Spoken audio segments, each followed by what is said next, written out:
ಮಂತ್ರಿ ಸ್ಥಾನ ಕೊಡ್ತಾರೆ ಎಂಬ ವಿಶ್ವಾಸ ಇತ್ತು. ವಿಧಾನಸೌಧದಲ್ಲಿ ಶಾಸಕ ಎಎಸ್ ಪೊನ್ನಣ್ಣ ಸ್ಟೇಟ್ಮೆಂಟ್ ಕೊಟ್ಟಿದ್ದಾರೆ. ಮಂತ್ರಿ ಸ್ಥಾನ ಕೊಡ್ತಾರೆ ಅಂತ ವಿಶ್ವಾಸ ಇತ್ತು ನನಗೆ ಅಂತ ವಿಧಾನಸೌಧದಲ್ಲಿ ರಿಯಾಕ್ಟ್ ಮಾಡಿದ್ದಾರೆ ಶಾಸಕ ಎಎಸ್ ಪೊನ್ನಣ್ಣ. ನಾನು ಸಹ ಪಕ್ಷದಲ್ಲಿ ಕೆಲಸ ಮಾಡಿದ್ದೇನೆ,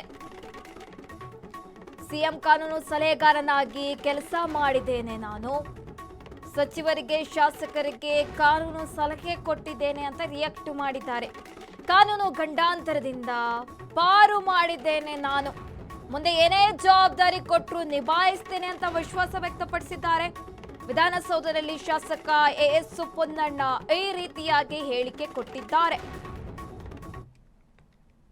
ಮಂಡಲದಲ್ಲಿ ಸೇರಿಸ್ಕೊಳ್ತಾರೆ ಅಂತ ಹೇಳುವಂಥ ವಿಶ್ವಾಸ ಇತ್ತು. ಮತ್ತು ನಾನು ಕೂಡ ಪಕ್ಷದಲ್ಲಿ ಕಾನೂನು ಘಟಕದ ಅಧ್ಯಕ್ಷನಾಗಿ, ವಕ್ತಾರನಾಗಿ, ನಂತರ ಶಾಸಕನಾಗಿದ್ದ ನಂತರ ಕಾನೂನು ಸಲಹೆಗಾರನಾಗಿ ಭಾಳ ಪ್ರಾಮಾಣಿಕವಾಗಿ, ಬದ್ಧತೆಯಿಂದ, ನಿಷ್ಠೆಯಿಂದ ನನ್ನ ಸೇವೆಯನ್ನು ಸಲ್ಲಿಸಿದೆ. ಅನೇಕ ಸಂದರ್ಭಗಳು ಸರ್ಕಾರದಲ್ಲಿ ಇದ್ದೇ ಇರ್ತದೆ.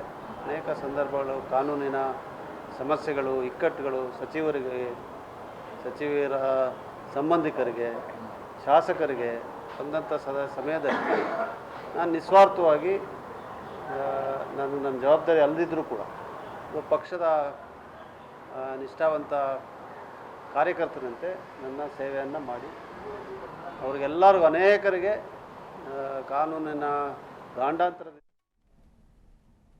ಸಚಿವ ಬಿ ನಾಗೇಂದ್ರ ವಿರುದ್ಧ ಆರೋಪ ವಿಚಾರಕ್ಕೆ ಸಂಬಂಧಪಟ್ಟಂತೆ ವಿಧಾನಸೌಧದಲ್ಲಿ ಶಾಸಕ ಎಎಸ್ ಪೊನ್ನಣ್ಣ ರಿಯಾಕ್ಟ್ ಮಾಡಿದ್ದಾರೆ. ವಾಲ್ಮೀಕಿ ಹಗರಣದ ಬಗ್ಗೆ ಚರ್ಚೆ ಆಗಿದೆ ಅಂತ ಹೇಳಿದ್ದಾರೆ. ಸರಿಪಡಿಸುವ ಕೆಲಸ ಕೋರ್ಟ್ನಲ್ಲಿ ಮಾಡ್ತಾರೆ ಅಂತ ಮಾತನಾಡಿರುವಂತದ್ದು. ಆದರೆ ನಾಗೇಂದ್ರ ವಿರುದ್ಧ ಆರೋಪ ಮಾಡೋದು ಸರಿಯಲ್ಲ ಅಂತ ರಿಯಾಕ್ಟ್ ಮಾಡಿದ್ದಾರೆ. ಯಾರಿಂದ ಹಣ ಬಂದಿದೆ ಅವರ ವಿರುದ್ಧ ಕ್ರಮ ಆಗುತ್ತೆ. ವಿಧಾನಸೌಧದಲ್ಲಿ ಈ ರೀತಿಯಾಗಿ ಶಾಸಕ ಎಎಸ್ ಪೊನ್ನಣ್ಣ ರಿಯಾಕ್ಟ್ ಮಾಡಿದ್ದಾರೆ.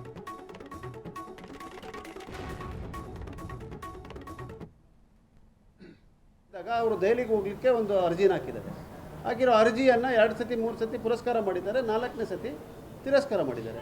ಅದಕ್ಕೆ ಅಪರಾಧಿ ಆಗೋದಿಲ್ಲ. ಅದನ್ನು ಸರಿಪಡಿಸ್ಕೊಳ್ಳೋಂಥ ಪ್ರಕ್ರಿಯೆ ಕೋರ್ಟಲ್ಲಿ ಮಾಡ್ಕೊಳ್ತಾರೆ. ಅದನ್ನೇ ದೊಡ್ಡ ವಿಚಾರ ಮಾಡುವಂಥದ್ದಿಲ್ಲ. ಇದು ಸುಳ್ಳು ಪ್ರಕರಣ. ಇದರಲ್ಲಿ ನಾಗೇಂದ್ರ ಮೇಲೆ ಯಾವುದೇ ಆರೋಪ ಇಲ್ಲ. ದೋಷಮುಕ್ತವಾಗಿ SITಯಿಂದ ಬಿ ರಿಪೋರ್ಟ್ ಬಂದಾಗಿದೆ.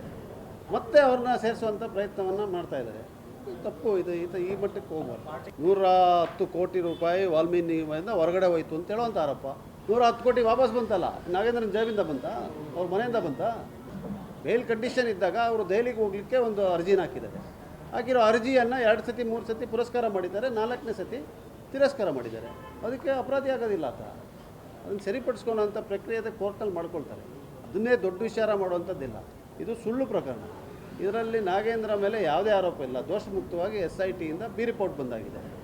ಮತ್ತೆ ಅವ್ರನ್ನ ಸೇರಿಸುವಂಥ ಪ್ರಯತ್ನವನ್ನು ಮಾಡ್ತಾ ಇದ್ದಾರೆ. ತಪ್ಪು. ಇದು ಈ ಮಟ್ಟಕ್ಕೆ ಹೋಗ್ಬಾರ್ದು. 110 ಕೋಟಿ ರೂಪಾಯಿ ವಾಲ್ಮೀಕಿಯಿಂದ ಹೊರಗಡೆ ಹೋಯಿತು ಅಂತ ಹೇಳುವಂಥ ಆರೋಪ. 110 ಕೋಟಿ ವಾಪಸ್ ಬಂತಲ್ಲ, ನಾಗೇಂದ್ರನ ಜಾಬಿಂದ ಬಂತ, ಅವ್ರ ಮನೆಯಿಂದ ಬಂತ.